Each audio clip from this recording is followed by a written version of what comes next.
निवडणूक मतदार याद्यांमधील घोळ, दुबार नावं, त्याचबरोबर मतचोरीचा आरोप करत आज ठाकरे बंधू आणि महाविकास आघाडीच्या नेत्यांनी निवडणूक आयोगाच्या विरोधात मुंबईमध्ये मोर्चा काढलेला आहे। याच सगळ्या संदर्भात बोलण्यासाठी माझ्यासोबत भाजप आमदार नारायण कुचे आहेत।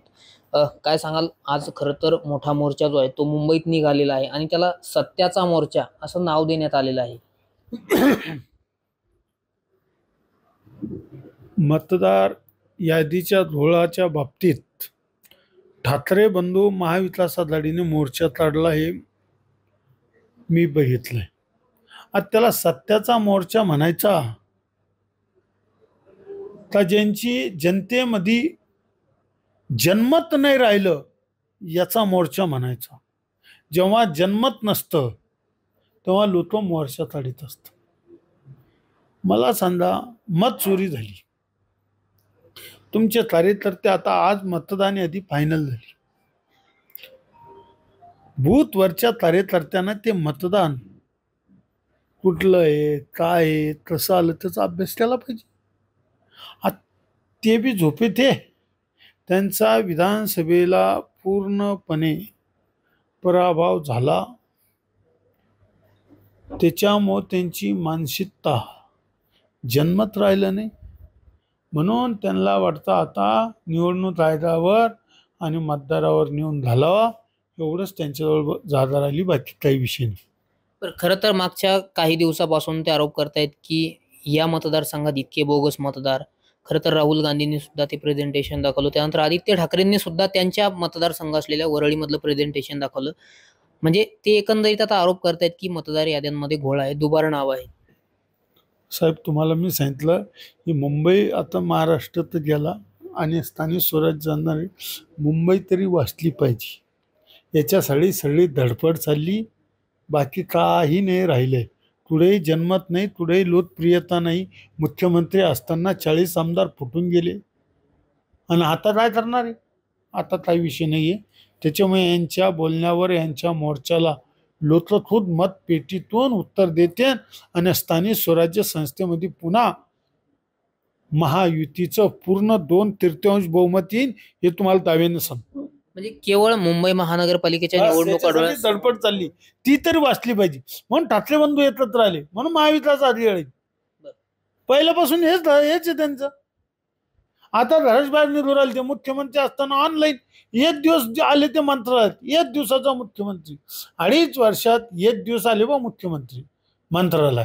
त्याच्यामुळे काय, त्यांनी मोठी चूक केली, तिने महाविकास आघाडी सोबत गेले, ते सन्मानाने जर भाजप सोबत असते ती हाल झाली नसती आणि हे करायची गरज नव्हती। आज भाजपने सुद्धा या विरोधात मूक मोर्चा काढलाय, त्यामध्ये तुमचे मुंबईचे अनेक पदाधिकारी उपस्थित होते, स्वतः नवनाथ बन हे सुद्धा होते। मूक मोर्चा काढलाय भाजपने मुंबईमध्ये। मूक मोर्चा म्हणून उत्तर प्रत्युत्तर तर द्यावं लागेल ना, हा असा विषय तो। बरं, म्हणजे खरं तर निवडणूक ज्या मतदार याद्या आहेत त्या जोपर्यंत स्वच्छ होत नाही तोपर्यंत निवडणुका घेऊ नका अशी मागणी होत आहे।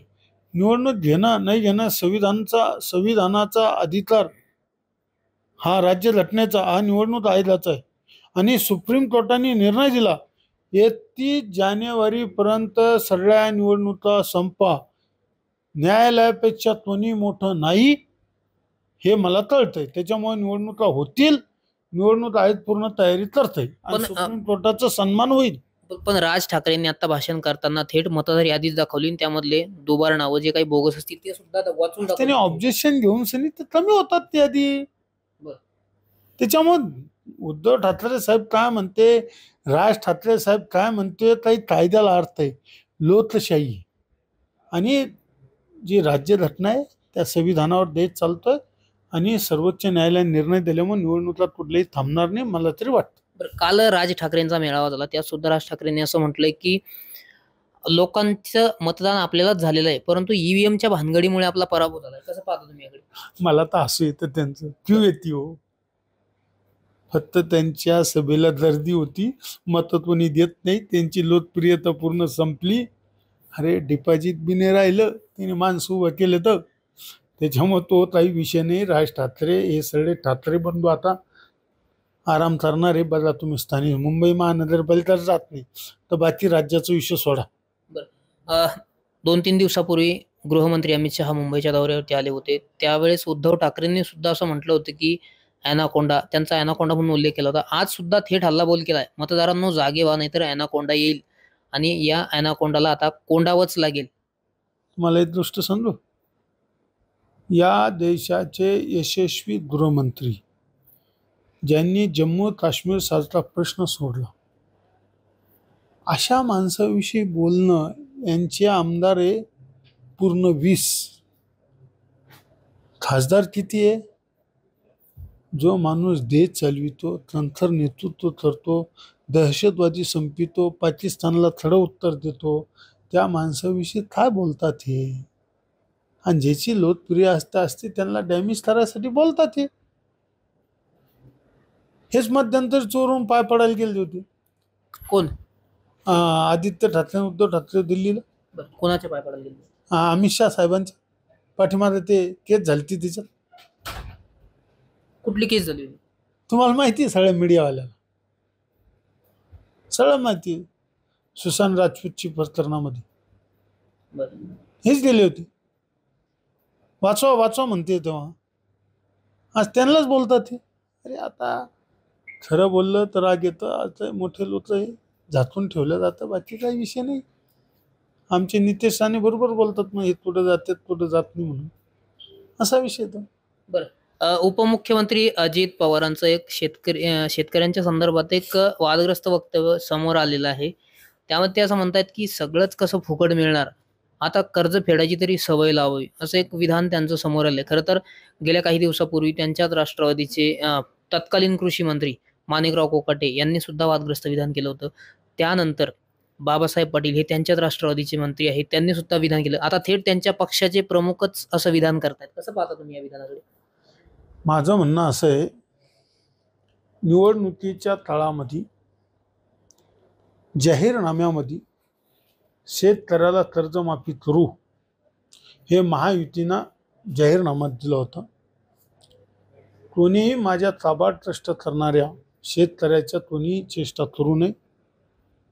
सरकारमधलं कोणताही माणूस असो, ते किती मोठे जरी असले तर शेतकऱ्यापेक्षा कोणी मोठे नाही. पण ते म्हणतात की सारखं सारखं फुकट फुकट काय लावलं असं म्हणतात. ते काय बोलले मी ऐकलं नाही. बरं. पण कोणी असेल, माझं नम्रपणे विनंती आहे, हा शेतकरी जगाचा पोशिंदा आहे आणि जगाचा पोशिंदा शेतकरी असल्यामुळं आज तुम्ही बघितलं का, कालचा पाऊस पडला, जा तुम्ही बघा, शेतकऱ्याचं कापूस सुद्धा जे होतं ना त्याच्या वात्या झाल्या आणि चिखलात डुबलंय. आता काल बदनापूरमध्ये 66 मिलीमीटर दोनदा पाऊस पडला 4 दिवसात. काय हाल झाले शेतकऱ्यात बघा तुम्ही. घरात कापूस येतात, शेतकरी सरकारकडे मायबाप म्हणून पाहतोय. सरकारमधल्या कोणत्याही माणसानं शेतकऱ्याविषयी काही बोलू नये.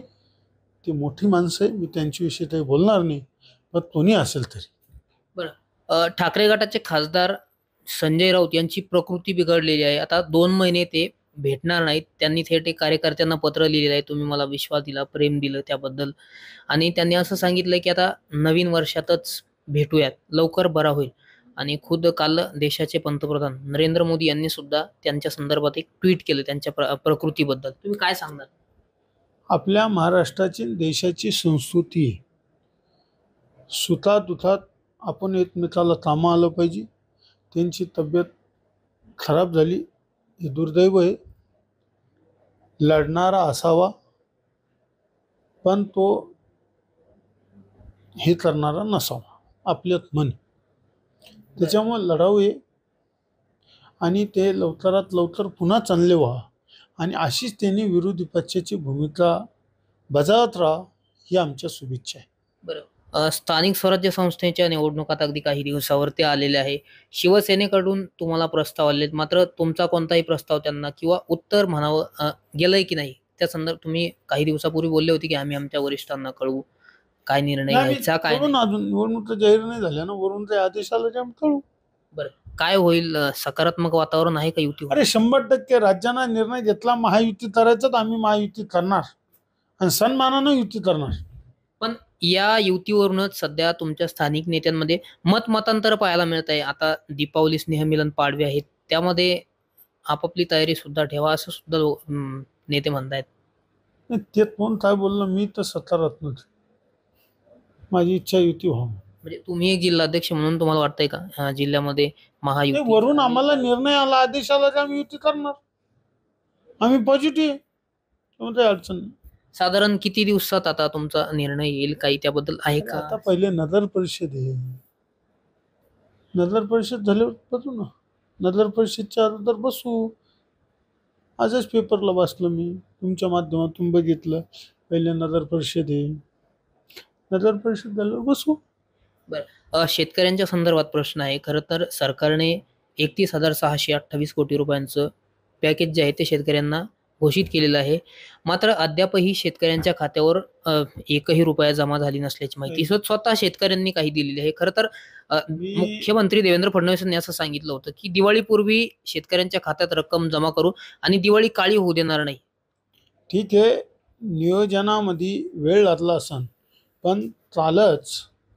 परवाच्या दिवशी 356 कोटी रुपये आले, त्यातले ॲडव्हान्स पैसे टाकणं चालू आहे.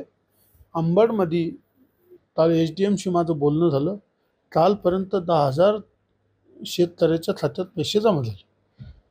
तर नक्कीच आपण पाहतो की हे होते भाजप आमदार नारायण कुचे. आज जो मोर्चा निघाला तो केवळ आणि केवळ मुंबई महापालिकेसाठीच त्यांची धडपड सुरू असल्याची टीका जी आहे ती आमदार नारायण कुचे यांनी केलेली आहे.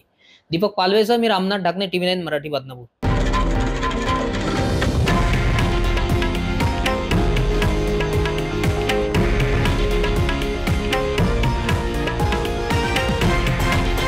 हे आहे देशातील नंबर 1 न्यूज नेटवर्क आणि आपण पाहत आहात TV9 मराठी, एकमेव.